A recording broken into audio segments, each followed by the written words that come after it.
এই সেই নন্দলালপুর চরের নৌকা খেয়া নৌকা এসে গেছে। আর এখান থেকেই মনে করেন যে আমরা এই নৌকাতে এখন যাব। আর বাংলাদেশের যে যে প্রান্ত থেকে এই ভিডিওটি দেখছেন বা দেখবেন, অবশ্যই আপনারা ঢাকার খুব নিকটতম চর, অনলি 50 কিলোমিটার দূরত্ব, 1.5 থেকে 2 ঘন্টা সময় লাগে ঢাকা থেকে এই নন্দলালপুর চর আসতে এবং নারিশা ঘাট আসতে।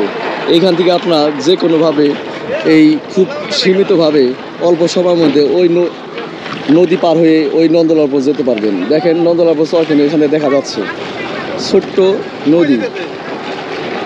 আর আপনারা এই যে এই মুহূর্তে যে স্থানটা দেখতে পাচ্ছেন, এটা হচ্ছে নারিশা ঘাট, নারিশা বাজার এবং নারিশা খেয়াঘাট এবং মাছের আড়ত।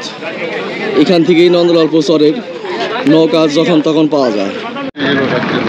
65-60 কিলো ঢাকা থেকে এই নারিশা ঘাট। আচ্ছা, আনুমানিক কত সময় লাগে ঢাকা থেকে আসতে? লাগে 1.5 ঘন্টা। 1.5 ঘন্টা? 1.5 ঘন্টা। আচ্ছা, এটা তো নারিশা ঘাট না? নারিশা বাজার ঘাট, নারিশা বাজার এবং নারিশা ঘাট। নন্দলালপুর চর যাওয়ার জন্য যে নৌকাগুলো না, আপনার কয়টা থেকে কয়টা পর্যন্ত পাওয়া যায়? এটা মনে করেন একবারে ভোর 6টা থেকে মনে করেন সন্ধ্যা 6টা, মাগরিবের পরে থাকে অ্যাক্টিভ 7টা। মাগরিবের পরে থাকে অ্যাক্টিভ 7টা পর্যন্ত। আমরা এখন এই মুহূর্তে যাচ্ছি সেই নন্দলালপুর চরে, যেখানে আপনারা আসতে পারবেন ঢাকা থেকে খুব সহজে। সকালবেলা যদি আপনারা আসেন, অনলি 1 ঘন্টা সময় আপনারা আসতে পারবেন। আমরা এখন এই পদ্মা নদী পাড়ি দিয়ে চলে যাব নন্দলালপুর চরে। আজকে দেখাবো নন্দলালপুর চরের শহরের মতো জীবনযাপন এবং ব্যাপক পরিমাণ উঁচু জমিতে বাসস্থানের সুবিধা, বাগান করার সুবিধা এবং পাশাপাশি সস্তায় জমি কিনা যায় কিভাবে, আপনারা জানতে পারবেন এই ভিডিওর মাধ্যমে। আপনারা যদি কেউ আসতে চান সরাসরি ঢাকা থেকে, ঢাকা গুলিস্তান থেকে নবাবগঞ্জের উপর দিয়ে সরাসরি নারিশা ঘাটে এসে আপনারা বাসে থেকে নামবেন। 100 টাকা ভাড়া নেবে, আসতে 1 ঘন্টা সময় লাগবে।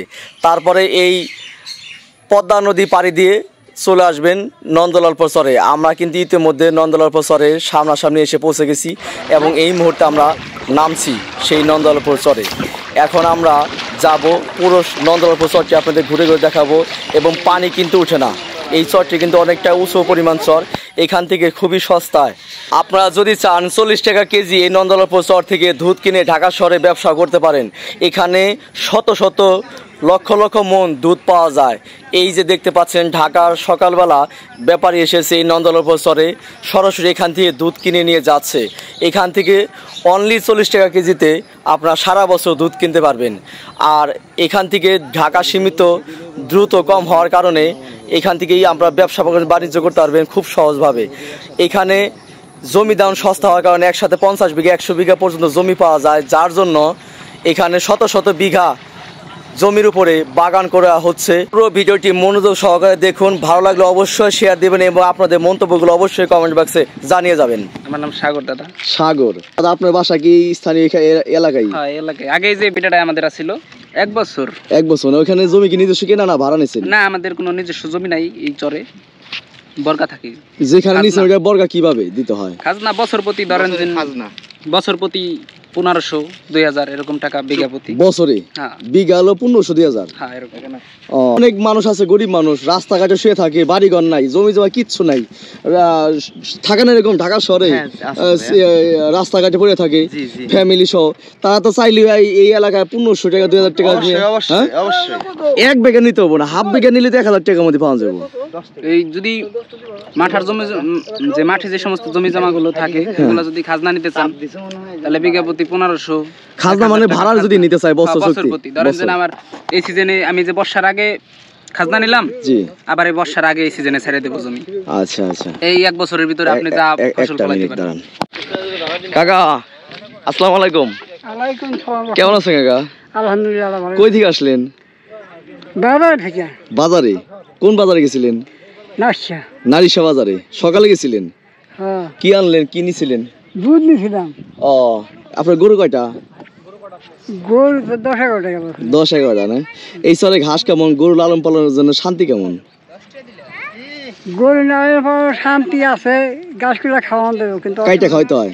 হ্যাঁ, এমন সাইডে দিয়ে খাওয়ান জানা, অফরন্ত জমি নাই ঘাস আলা। সাইডে দিয়ে খাওয়াইলে রক্ষিত হয় না, কোনো সুবিধা নেই। ও, চোর আছে নাকি? আছে না? দুধ এই চর থেকে বিক্রি করা যায় না? এইসব দাম কম দেয়।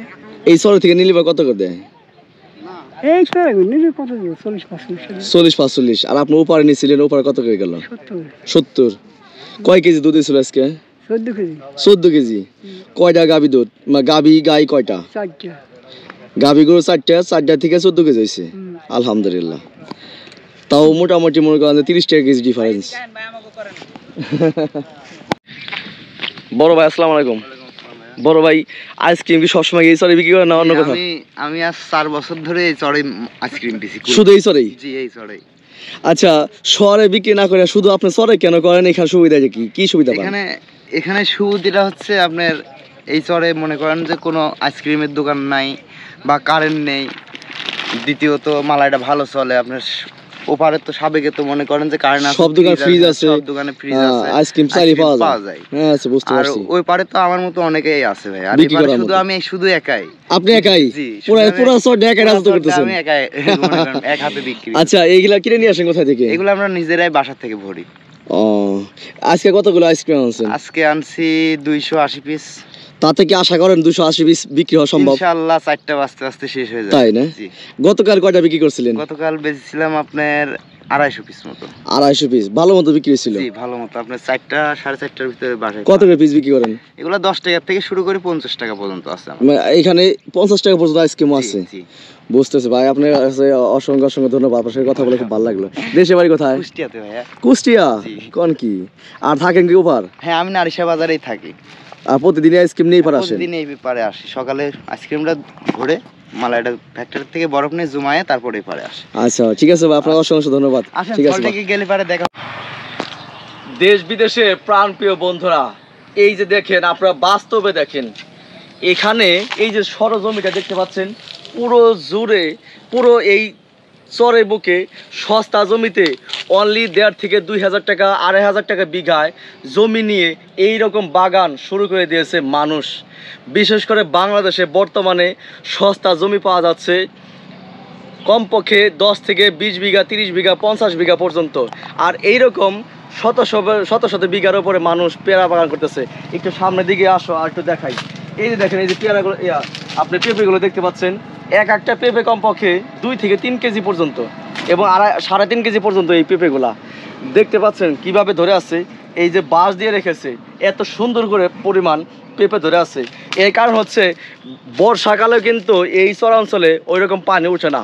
আর যদি বা পানি ওঠে, এই যে নালা দেখতে পাচ্ছেন, বৃষ্টিতে যদি পানি জমাট হয়, এই পানি নালা দিয়ে বের হয়ে চলে যায়, যার জন্য মানুষ একসাথে অনেক পরিমাণ জমি পাওয়া যায় দেখে, অল্প পরিমাণে অল্প টাকায় জমি পাওয়া যায় দেখে এইরকম মানুষ বাগান করছে এই চরের বুকে।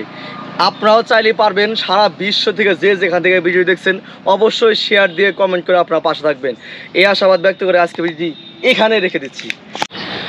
প্রাণপ্রিয় বন্ধুরা, আপনারা দেখতে পাচ্ছেন গুরুত্বপূর্ণ একটা দৃশ্য। দেখেন কত বড় বড় পেঁপে ধরে আছে একটা গাছে। এখানে যতগুলো গাছ আপনারা দেখতে পাচ্ছেন, এমন কোনো গাছ নেই যে অফ্রান্ত পেঁপে ধরেনি। দেখতে পাচ্ছেন কীরকম পেঁপে ধরে আছে, কত বড় বড়।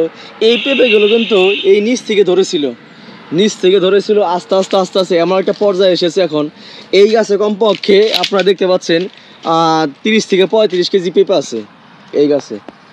দেখেন কত বড় বড় পেঁপে। বাংলাদেশে বিশেষ করে এই চরাঞ্চলে এত সুন্দর পেঁপে ধরে সস্তা জমিতে মানুষ পেঁপে খামার করছে। দেখেন কত সুন্দর। 1.5 থেকে 2,000 টাকা বিঘায় এরকম জমি নিয়ে মানুষ পেঁপে বাগান শুরু করে দিয়েছে। এই দেখেন, এই যে পেঁপেটা দেখতে পাচ্ছেন, এই পেঁপেটা কমপক্ষে 3 থেকে 3.5 কেজি ওজন হবে। এত বড় পেঁপে, এটা 3 থেকে 3.5 কেজি ওজন হবে। কত বড় বড় পেঁপে। এই দৃশ্যগুলো অসাধারণ, দেখার মতো দৃশ্য।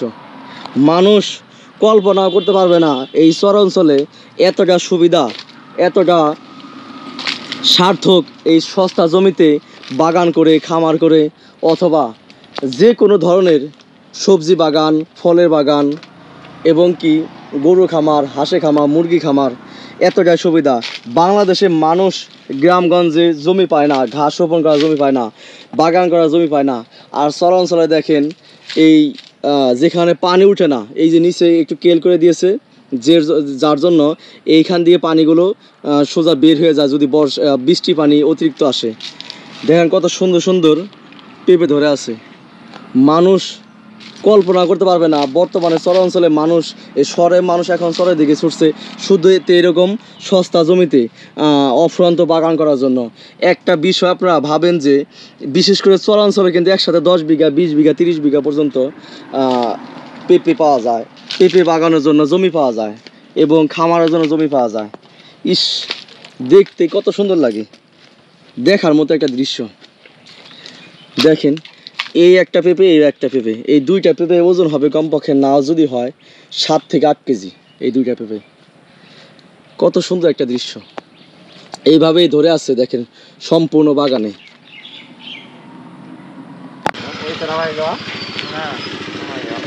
কাকা কেমন আছেন? ভালো। ভালো আছেন না? হ্যাঁ। কাকা এই যে জমিগুলো দেখতে পাচ্ছি, এই জমিতে কয় ফসল হয়? 3 ফসল হয়। 3 ফসল হয়। গত বছর কি পানি উঠছিল? না, পানি 5 বছর ধরে ওঠে না। বুঝি নাই। 4-5 বছর হয় ওঠে না। 4-5 বছর ধরে পানি উঠে না? ওঠে না। এত সুন্দর জমি। হ্যাঁ। কোন কি এই জমিতে ফসল হয় কিরকম?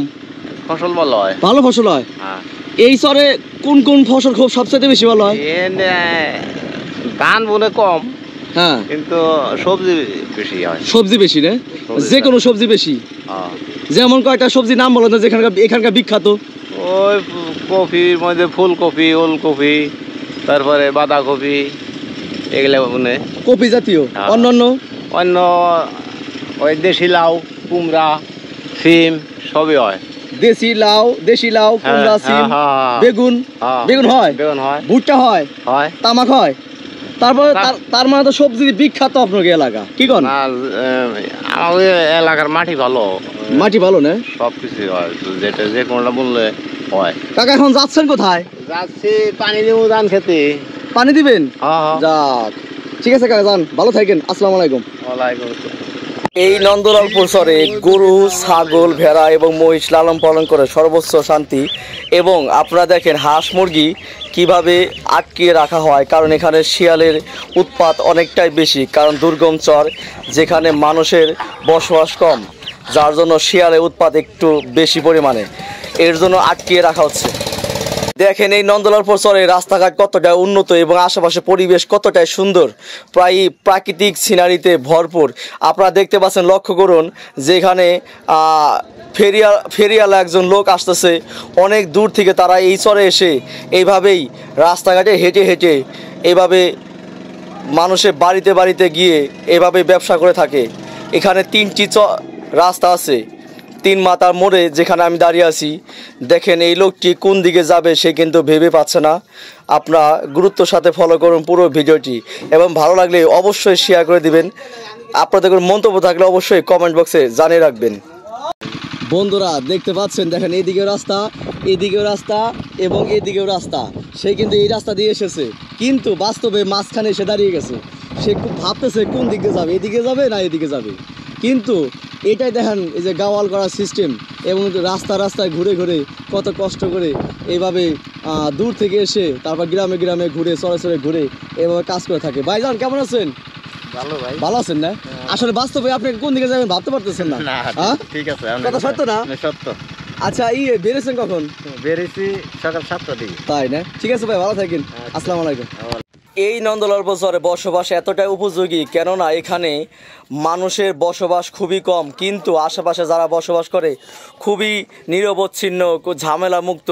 চোরে কোনো ঝামেলা নেই, বড় বড় ডাকাতে কোনো ঝামেলা নেই। কিন্তু একটা সময় কিন্তু এই দুর্গম চরে অনেকটাই ঝামেলা ছিল।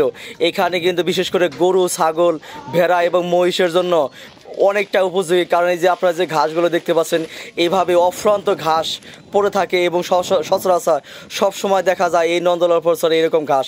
বিশেষ করে ছাগল, ভেড়া এবং গরু, মহিষ লালন পালনের জন্য অনেকটাই সুবিধা। দেখেন ছাগলগুলো কিভাবে খাবার খাচ্ছে, তাদের মনে ইচ্ছা মতো অফুরন্ত জমিতে, অফুরন্ত পতিতকৃত জমিতে এভাবে পতিতকৃত জমিতে হাজার হাজার বিঘা উঁচু জমি পড়ে থাকার কারণে বিশেষ করে ছাগল এবং ভেড়া এখানকার মানুষ লালন পালন করে থাকে ছেড়ে দিয়ে। তারা অফুরন্ত প্রাকৃতিক খাবার খেয়ে প্রাকৃতিকভাবে হাঁটা চলাচল করে তারা স্বাস্থ্য খুবই ভালো স্বাস্থ্যবান হয়ে থাকে। সামনে দেখতে পাচ্ছেন কিছু লোক তারা এখানে কাজ করছে এবং খাবার খাচ্ছে। আমরা সামনের দিকে যাচ্ছি, আপনারা ভিডিওটা গুরুত্বের সাথে লক্ষ্য করুন।